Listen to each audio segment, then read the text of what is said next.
Adelante, William.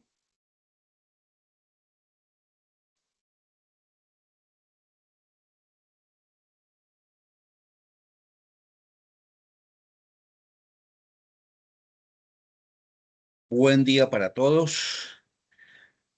Bienvenidos a la segunda sesión del ciclo de webinar Biochar de Bambú, Ciencia, Innovación y Aplicaciones en América.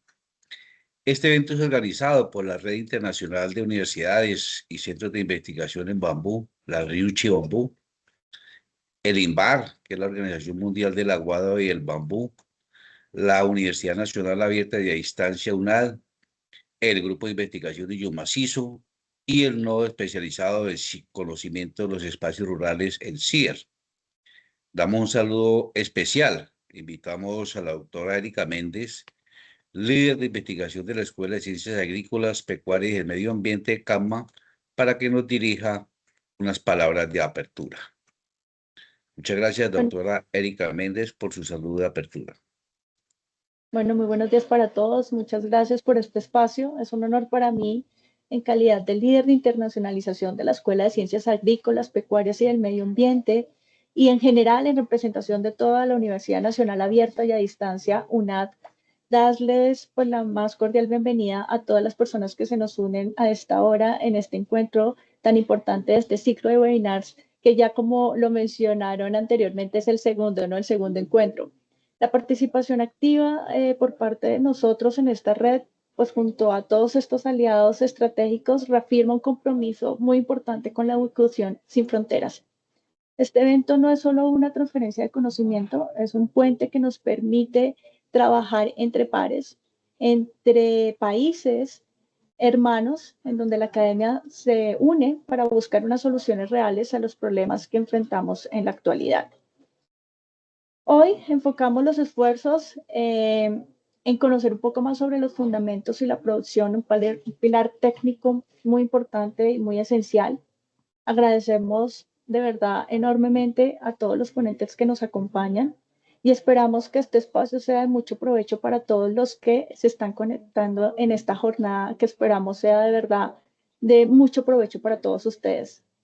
Desde el rol que tengo, que es de internacionalización, celebramos estos espacios que permiten precisamente unir esfuerzos, tener unos lazos de hermandad con comunidades académicas, comunidades científicas, colegas, en pro de permitir generar mayor conocimiento, tener unos espacios de conversación que son muy importantes para nuestros estudiantes, para nuestros docentes, para investigadores y que esperamos que estos esfuerzos que se están llevando a cabo para llevar este tipo de eventos se sigan realizando por mucho más tiempo, de verdad. Muchas gracias a todos, sobre todo por darnos el espacio a la Universidad Nacional Abierta y a Distancia y agradezco mucho a mis compañeros, a la doctora Nelly María Méndez, quien hace parte de esta red ya hace un tiempito y que viene trabajando fuertemente, así como a mis compañeros docentes, Andrés Mauricio Munar, que veo aquí, a Marta Cecilia Vinasco,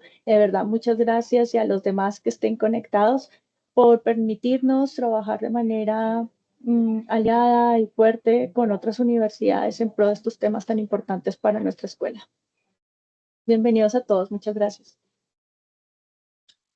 Doctora Erika Méndez, nuestra directora de investigación, muchas gracias. Esa es la Universidad Nacional Abierta de Distancia UNAD.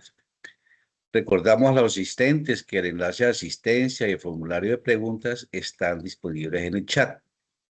Las preguntas serán atendidas al final de la jornada.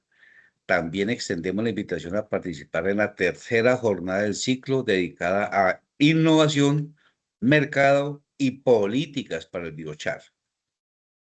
Nuestro primer ponente, el doctor Joao Luis Veiga Silva Filo, brasilero y representante de la empresa Tacuatech Florestal Carbono Negativo, cuenta con una trayectoria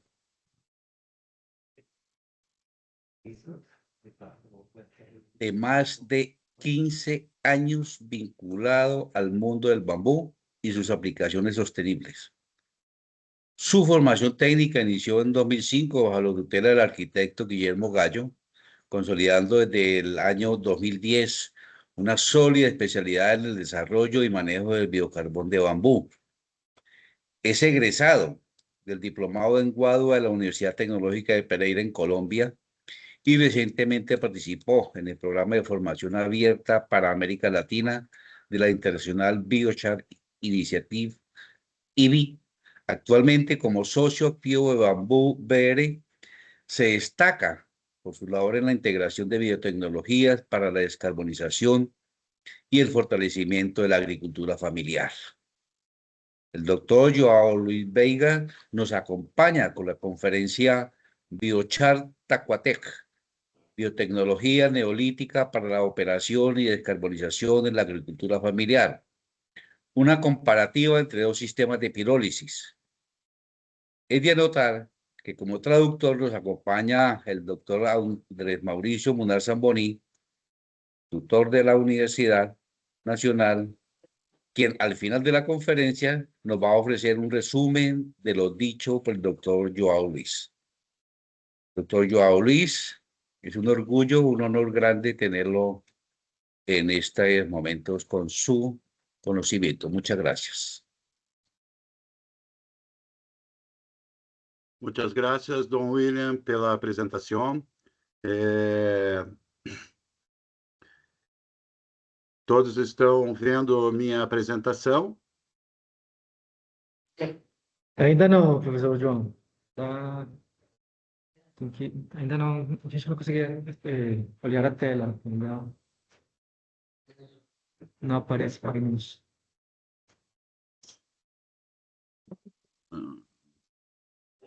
Como hacemos, Maurício? Não estou a conseguir abrir.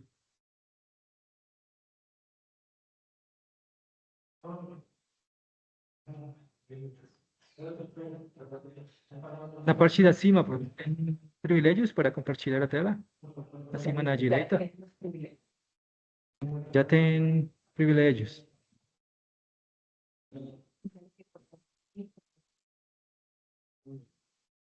Compartir pantalla. Pero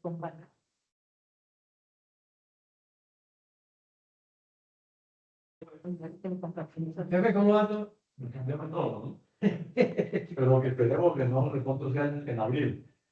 No, es que no le saco ni como. Uy, no, que está que toman ellos, pero no todo el sector. No, claro. Haremos el más. No, porque si no, nos ponen.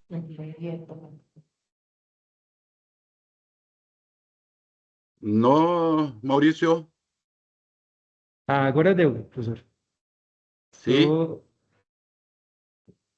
Coloca a tua apresentação e pode iniciar. Bueno, graças a todos a apresentação, pela gentileza de me colocarem no convite como doutor, mas eu não sou um doutor, eu sou um produtor rural da agricultura familiar, agroecológico, faço parte da Bambu BR, da Associação Bambu BR. Eu tenho uma formação em administração rural e mestrado em agroecossistemas. O bambu sempre fez parte da minha história, da minha vida.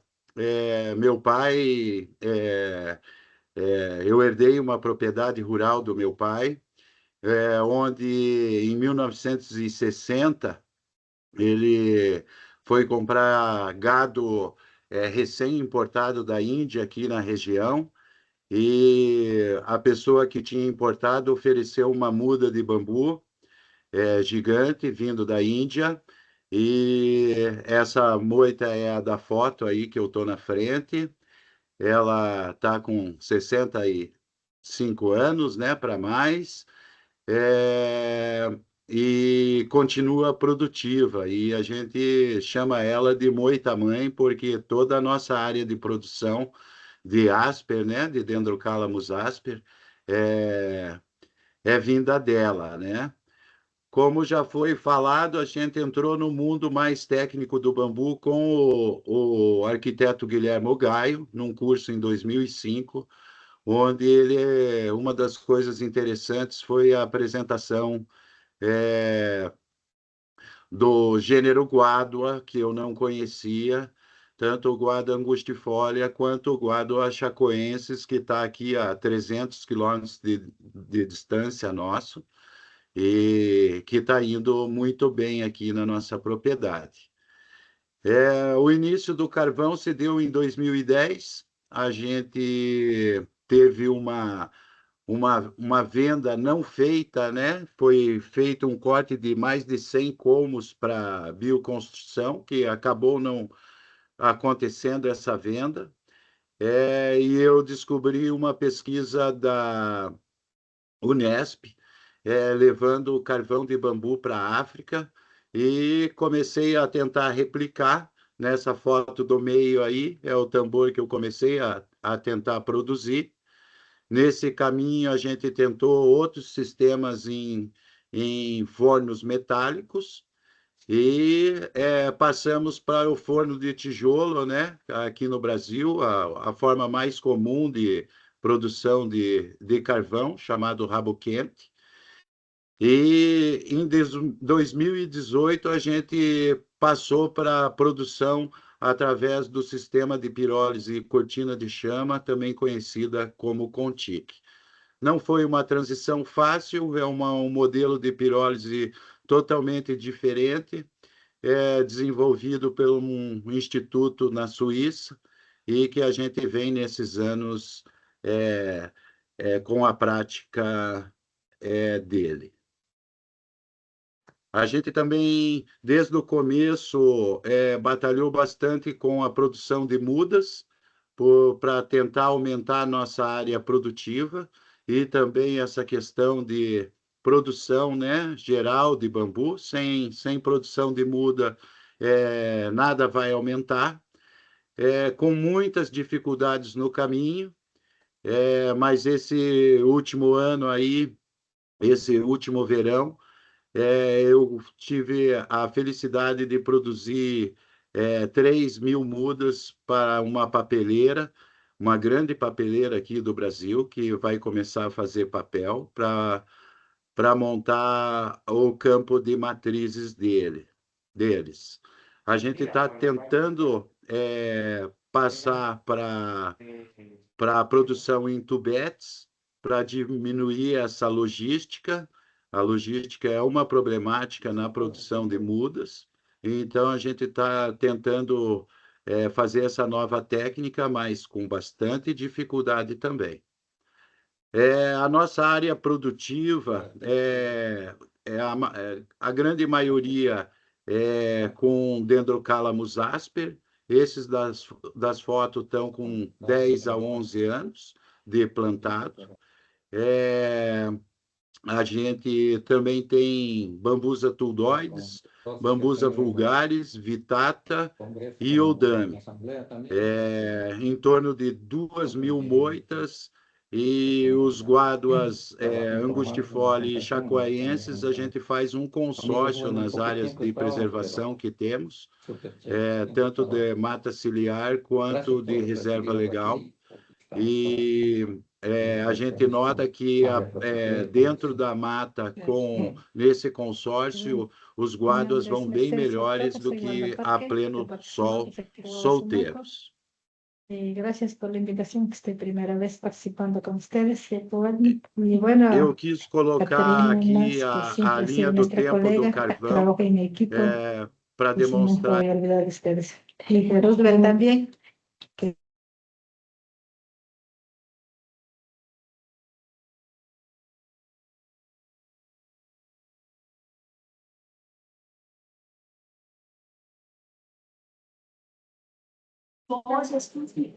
Se quedó sin el micrófono el presentador.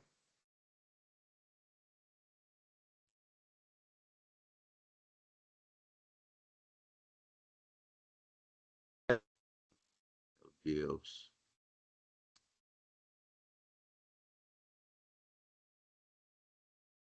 Então, eu coloquei a linha do tempo do carvão para demonstrar que todo o nosso trabalho vem das terras pretas indígenas. eu costumo denominar também de biotecnologia neolítica, ou a IA, né? A IA é inteligência ancestral. Antes era o uso do carvão somente para alimentação e calor, né? Depois a gente encontra a idade dos metais, né? Que era a forja dos metais. Depois a pólvora, todos para fazer armas, né? E os estudos de TPI em 1870, o início dos estudos da Terra Preta indígena, e a primeira definição de biocarvão em 1998, num artigo, e a gente em 2010 aí o início da Taquatec, a gente fazer uma comparação nessa linha do tempo. Hoje, eu usando a tecnologia das terras pretas de indígenas. Os indígenas eram mais eficientes do que eu, porque eles aproveitavam a energia.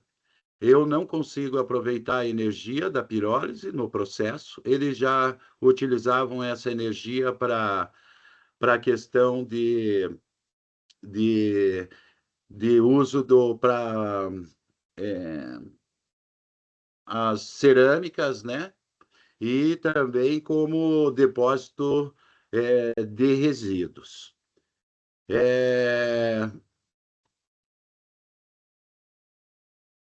E por que o biocarvão? Eu, como produtor agroecológico, sempre tive uma problemática para a incorporação de matéria orgânica. Então, eu denomino como uma nova, antiga forma de incorporação de matéria orgânica no solo. E que se a gente for trabalhar com a fotossíntese das plantas, elas puxam 50% do total da biomassa é carbono. Se a gente deixar essa biomassa cortar ela e deixar ela degradar, somente 5% do carbono vai ficar no solo. O resto volta para o ambiente. E se a gente fizer a pirólise, 60% irão ficar no solo, né? Serão degradadas lentamente por causa da questão de recalcitrância dos carvões. E para mim, o que é um biocarvão, né? Um biocarvão são biomassas pirolizadas em altas temperaturas, 700 graus Celsius acima. Por quê? Porque a gente vai deixar uma menor porcentagem de gases voláteis nos poros do carvão, né? Consequentemente, nós vamos ter uma maior área superficial de poros, uma maior retenção de água, de nutrientes e ambiente ideal para micro-organismos. E uma maior porcentagem de carbono fixo, a gente sempre procura isso, e o término do processo de pirólise com a têmpera com água. Os usos do biocarvão, a gente sempre coloca os usos nobres, né? Não colocar direto no solo, primeiro usar ele como agente filtrante, tanto para água quanto gases, para alimentação animal, para o uso humano, para depois ir para o solo. Todos esses que eu comentei, somente a construção civil, que não é um produto que vai para o solo, né, imediatamente, mas os outros, filtragem, uso humano e alimentação animal, consequentemente, vão ser depositados no solo, vão chegar no solo e vão fixar esse carbono no solo. A Taquatec sempre tentou desenvolver produtos à base de biochar, de carvão, de bambu. E a gente tem uma linha que eu denomino como home carbon, onde os sachês, o culinário, o antifúngico e as cápsulas para para ingestão humana como animal, fazem parte desse home carbon, né? O uso de carvão em geladeiras para tirar a umidade, e um desumidificador e um desodorizador sempre foi utilizado, né? E a gente tentou fazer uma modelagem aí para que ficasse como um produto circular que depois do uso pode se colocar nas plantas, no solo. O repelente e fertilizante, né, que é o extrato piridinhoso, a gente não está mais fabricando, mas as embalagens de 1, 5 e 20 quilos de biochar, tanto para purificação quanto para condicionador de solo, a gente está em plena operação. O nosso melhor mercado ainda é o mercado de pesquisa, a pesquisa de cana, e alguns professores têm adquirido o produto. E a questão também de produtores de cannabis é um mercado que geralmente está demandando produto nosso.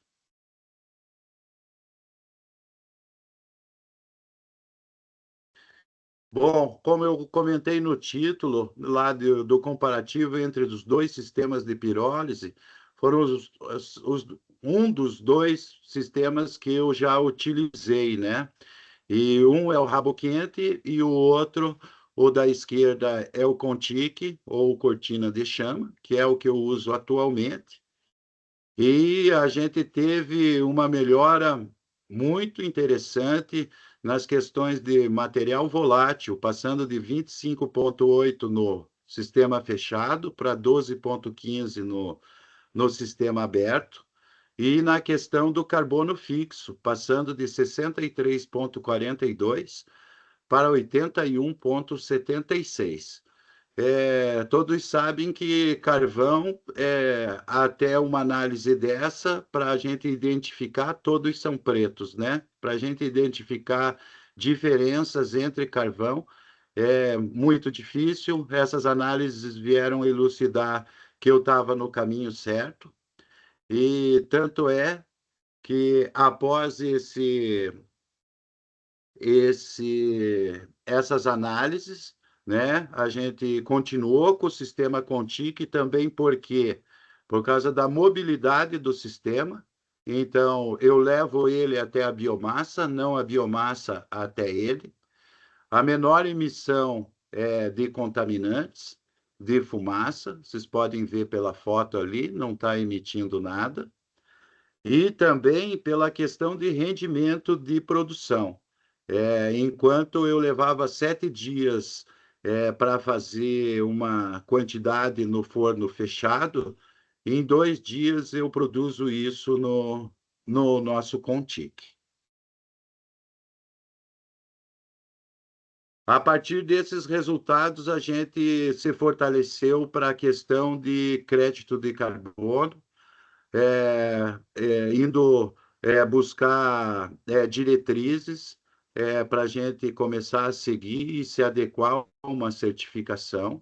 A gente encontrou na Carbon Standards International, foi a primeira certificadora a desenvolver parâmetros para a pequena agricultura, para o pequeno produtor de biochar, e a gente daí é denominado de Artisan, C5, e a gente está tentando se adequar a essas diretrizes, e com aquele resultado de 82% de carbono fixo, com essa fórmula que está à direita aqui da tela, para cada quilo de biochar que eu produzo, eu estou conseguindo resgatar 3 quilos de CO2 da atmosfera.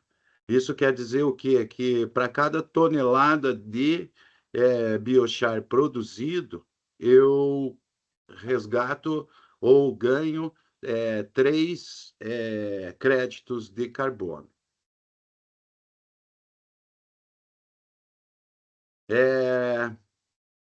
Para isso, a gente tem que ter um monitoramento, relato e verificação, o MRV. Ele pode ser online, né, através de aplicativos. Eu uso um aplicativo que ainda continua sendo um aplicativo grátis, eu não pago ainda para ele, mas eu vou começar a pagar, é o Plant Village. Me cadastrei lá, entro como artesanal geral, aqui na parte da direita da tela, e tem 3 fases, uma de produção de biochar, uma das misturas do biochar e outra da aplicação do biochar, que eu tenho que, tudo à base de fotos e vídeos, eu tenho que comprovar nesse aplicativo. Eu coloquei para vocês aqui algumas fases minha da produção. A primeira, a gente identifica o estoque de biomassa, ver o grau de umidade que está essa biomassa. Após isso, a gente identifica a pirólise, o fogo, né, a hora de queima da fornada. Após a pirólise, a gente demonstra a têmpera com água. E depois, uma das fases mais importantes é quando a gente embala o biochar. Existem várias graduações, mas eu me graduei como baldes de 20 litros em sacos de 60 litros. Então, em cada saco, eu coloco 3 baldes de 20 litros e eles me mandam um código QR onde eu grudo no saco e fotografo esse saco. Como conclusão, né, quando eu entrei há 10, 15 anos que eu conheci o biochar, né, que eu passei do carvão, quando eu conheci o termo biochar, eu identifiquei que eu ia ter que estudar mais, era uma porta do conhecimento que estava se abrindo, mas essas portas ainda continuam abertas, né? Tem muita pesquisa, muita coisa a ser feita para o desenvolvimento do biochar, principalmente o biochar de bambu. E gostaria de agradecer novamente a oportunidade da organização, da gente estar mostrando o trabalho. Agradecer ao meu funcionário aqui, que a gente trabalha somente em 2 pessoas. Meu funcionário sempre acreditou na questão do bambu e do biochar. E também dizer que a gente está nessa luta de fixar carbono, e meu filho, esse que está aqui do lado, nessa época ele tinha 2 anos, hoje ele tem 14, ele veio me perguntar se a guerra não estava impactando na questão do clima. E eu falei, bom, vamos ver então, filho, em 14 dias de guerra no Oriente Médio, foi despejado 5 milhões de toneladas de carbono. 250 toneladas por minuto. E eu, num ano inteiro, eu consigo fixar somente 30 toneladas de carbono. Então, eu e ele chegamos à conclusão que nós temos que ter menos guerra e mais educação. Muitas graças, foi um prazer, fico à disposição das perguntas e quem quiser me contatar.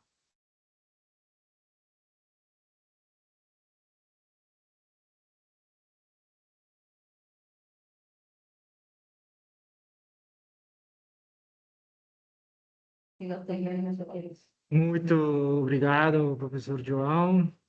Parabéns pela tua apresentação. Intenté resumir, resgatar algunos aspectos claves de la presentación del profesor João. Antes de las preguntas, pues quisiera comentar esos aspectos claves. Pues la empresa se presenta, presenta una experiencia ligada a la agricultura familiar y al uso del bambú como base productiva, histórica y tecnológica. El material muestra que el bambú no solo es un recurso forestal, sino que también parte de la identidad y del modelo de trabajo en esta iniciativa. El eje central, pues, es el biochar, entendido como una tecnología actual para contribuir a la reducción de gases de efecto invernadero, mejorar la purificación y generar beneficios agronómicos al suelo. Se conecta como desde una referencia histórica, un antecedente importante para la investigación mundial sobre el biochar. Eh, el documento también explica que se obtiene a partir de biomasa pirolizada a altas temperaturas con menor contenido de gases volátiles, mayor área superficial de poros y mayor proporción de carbono fijo. Destacables aspectos, varios usos del biocarbón para como el mejoramiento del suelo, alimentación animal, filtración, uso humano y construcción civil, lo que evidencia, digamos, su carácter versátil y potencial en distintos sectores. En relación al suelo, pues resalta beneficios concretos, mejora hasta el 50% en la retención de nutrientes, 18% en la capacidad de retención de agua, aumento de un punto del pH en suelos ácidos, incremento de materia orgánica y mejora hasta el 40% en la biología del suelo. Un punto clave, digamos, es la relación entre el biocarbón y la remoción del dióxido de carbono. Indica que 1 kilogramo de biocarbón puede asociarse con la remoción de aproximadamente 3 kilogramos de CO2, lo que refuerza, digamos, su valor climática. También se incorpora un componente de monitoreo, reporte y verificación. Entonces, no solo se traduce el biocarbón, sino que busca documentar, digamos, esa trazabilidad, producción y uso de resultados. Al final se comparan dos sistemas de pirólisis, que es, digamos, lo fuerte de esta ponencia. El sistema abierto, que es el UFPR con Tiki, en el cual se muestra mejores resultados que el sistema cerrado, que es el de Empresa Brasileña de Pesquisa Agropecuaria, Embrapa, y se hace esa comparación en donde pues se obtienen esos mejores resultados entre este primer sistema de pirólisis, que es el sistema abierto, y pues finalmente pues se deja claro que el biocarbón se presenta como una tecnología con múltiples aplicaciones y posibilidades, articulada con sostenibilidad, innovación rural y apoyo a los objetivos de desarrollo sostenible. Entonces, continuamos entonces, iniciamos con la fase de preguntas. Ingeniero William, adelante.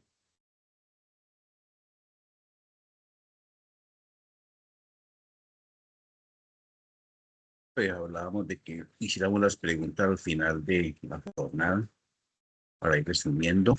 Yo sí buscaremos la forma, mi doctor Joao, de tenerlo en Colombia un buen rato para explorar esas investigaciones, esos resultados de investigaciones. Ojalá nuestra gente del campo pueda asimilar lo que usted nos ha insinuado acá, porque nos falta todo por hacer en Colombia. Damos las gracias al doctor Joao Luis por compartir esta visión transformadora sobre cómo la biotecnología neolítica